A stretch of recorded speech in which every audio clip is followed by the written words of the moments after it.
এটা ছিল আমার 4 নাম্বার অর্ডার। আর সত্যি কথা বলতে আমি তো পুরো অবাক হয়ে গেছি যখন অর্ডারটা এসেছে। কারণ এই অর্ডারটা এসেছে কলকাতা থেকে। তোমরা ভাবছো যে কলকাতা থেকে কীভাবে কেকটা নেবে?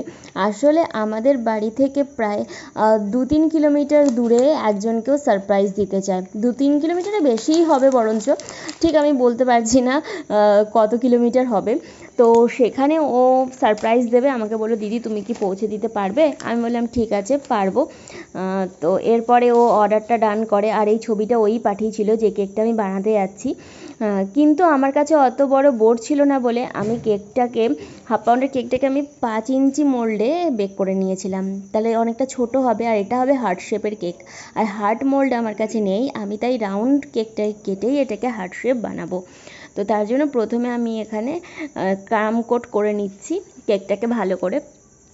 আর কেকের যে থিমটা ছিল না, জাস্ট অসাধারণ। ও হয়তো যতটা সম্ভব ওর বয়ফ্রেন্ডের জন্য এটা অর্ডার করেছিল। আর এই কেকটার দাম আমি রেখেছিলাম 340 টাকা, তোমাদেরকে দেখাবো। আর যে গোলাপগুলো ছিল, গোলাপগুলোর দামটা আলাদা ছিল, 4টে গোলাপের দাম। তো মানে জাস্ট আমার অসাধারণ লেগেছে। আর সত্যি কথা বলতে ও ওর বয়ফ্রেন্ডকে এতটা ভালোবাসে, সারপ্রাইজ দিতে চায় ওর জন্মদিনে, তার জন্য আমি আরও অর্ডারটা বেশি করে নিই। তার কারণ হচ্ছে আমারও সারপ্রাইজ দিতে খুব ভালো লাগে, কারণ আমি প্রতিবার আমার বরের জন্মদিনে ওকে সারপ্রাইজ দিই। সত্যি কথা বলতে কি জানো তো, আমার জীবনের একটাই দুঃখ যে আজ পর্যন্ত আমার জন্মদিনে আমাকে কেউ সারপ্রাইজ দেয়নি। যাই হোক, ছাড়ো এইসব কথা, বললে আরও দুঃখটা বেড়ে যায় মনের মধ্যে।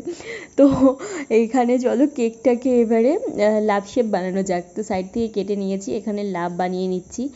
আর দুই সাইড থেকে কেটেই এটাকে লাভ বানাতে হবে, তবে কেকটা অনেকটাই টল হয়ে গেছে। আমি কেকটাকে ফ্রিজে রাখিনি, ক্রাম কোট করার পর ফ্রিজে রাখলে খুব ভালো হয়, তাহলে লাভ শেপটা বানাতেও অনেক সুবিধা হয়। আর যেহেতু এটা চকলেট কেক ছিল, ওপরটা পুরোটাই কিন্তু চকলেট, মানে সাদা ক্রিমে হবে, চকলেট ক্রিমে হবে না, তাই আমি ভেতরে বেশি বেশি করে চকলেট দিয়েছিলাম এবং চকলেট সিরাপ দিয়ে আমি ওটাকে ময়েস্ট করেছিলাম। এরপর ভালোভাবে আমি এটাকে ফ্রিজে রেখে দিয়েছিলাম 10-15 মিনিটের জন্য। এখন আমি ফাইনাল কোটটা করে নিচ্ছি। এখানে অনেক কিছুর কাজ আছে আমার, কিন্তু আমার বোর্ডটা অতটাও বড় নয়, সব কিছু এই বোর্ডটার মধ্যেই আমাকে যেহেতু করতে হবে, তাই সব কিছু আমাকে খুব ধীরে সুস্থে করতে হবে, তাই আমি সেটাই করছি। কারণ হচ্ছে এই পুরো যে সাইডগুলো, প্রত্যেকটা সাইডে কাজ আছে। আর এটাকে যতটা সম্ভব আমি পেরেছি সুন্দর করে চেষ্টা করেছি যেন পরিষ্কার করে নেওয়া যায় এবং সুন্দর হয় দেখতে। বাট যতটা পেরেছি চেষ্টা করেছি। তো কেমন হয়েছে তোমরা জানাবে। তো চলো তোমাদেরকে দেখাই। এবার দেখো আমি এখানে দুটো ছবি প্রিন্ট আউট করে নিয়েছি। একটা হচ্ছে ক্যালেন্ডার, যেই তারিখে জন্মদিনটা ছিল সেই ক্যালেন্ডার, এবং মাঝে এই যে সুন্দর একটা আই লাভ ইউ টপার। এই দুটো প্রিন্ট আউট করতেও কিন্তু আমার 40 টাকা খরচা পড়েছিল। তো কেকটার দাম বুঝতেই পারছো, মাত্র 300 টাকা নিয়েছিলাম। আর এখানে দেখো হ্যাপি বার্থডে লিখে নিচ্ছি, আর যে নামটা বলেছিল সেই নামটা লিখে নিচ্ছি। কী নাম তোমরাই জানলে জানিও। আর তার সাথে 4টে গোলাপ দিতে হবে। 4টে গোলাপ নিয়েছিল 40 টাকা করে। আর যেহেতু অনেকটা রাস্তা ছিল, আমাকে টোটো করে গেলেও 10 টাকা 20 টাকা ভাড়া দিয়ে যেতে হতো। তো তার জন্য আমি 20 টাকা এক্সট্রা ডেলিভারি চার্জ নিয়েছিলাম এটাতে।